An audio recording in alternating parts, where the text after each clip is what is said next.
Now don't forget to scan the QR code for more news, weather, and sports. And speaking of sports, we've got Trenton.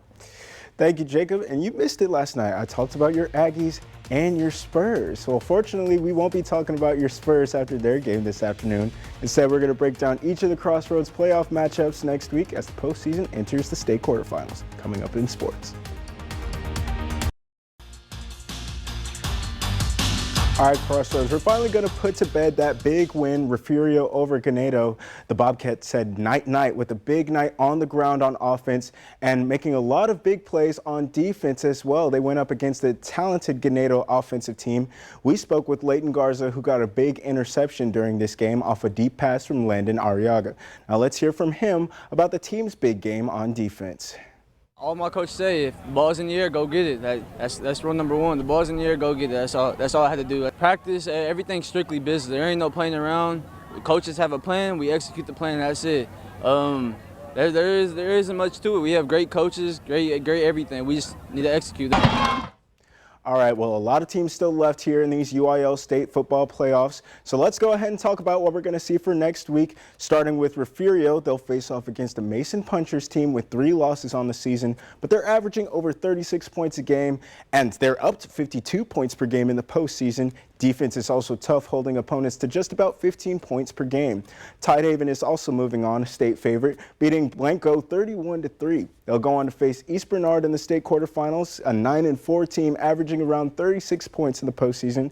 But Tidehaven hasn't played a close playoff game yet, and they're beating teams by an average of over 33 points per game. That's crazy. We talked a bit about Shiner last night, getting ready to face off against Junction, one of the 6 teams in the 2A Division II playoffs to reach the 70-point mark. And defense is also elite, holding teams to just 11 points per game in the postseason. Edna will face Leno, who just beat Goliad 31-7 in the regional finals, another Crossroads team. They're averaging over 44 points this playoffs with a high water mark of 53 a couple rounds ago. Their defense is also holding teams to 11 points per game. Finally, we'll talk about the Cuero Gobblers, who will have a rematch against Trenton. The Pirates scored 71 points in the first round, and their only loss of the season was to Cuero. That was a barn burner, if you remember it. 56-55. Cuero took a big comeback victory there at the end. So we'll have to see how this game plays out, if it's going to be an offensive matchup like it was last time. Good luck to all these Crossroads teams as they move on into the next round. We're going to go ahead and move on to pro football now. C.J. Stroud played for the first time after missing 3 games to a concussion. He put up some numbers and yardage with 276, but he also threw a pick and had no touchdowns. Nick Chubb scored one of the team's touchdowns on the ground.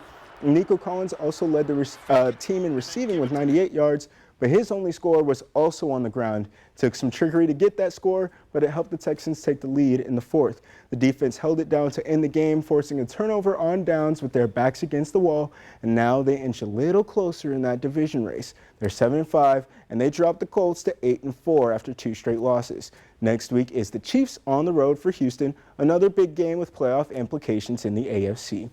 And we'll wrap it up with the Houston Rockets blowing out the Utah Jazz in a wire-to-wire win, 129-101. Reed Shepherd got the start. Rockets maybe found something in that young guard.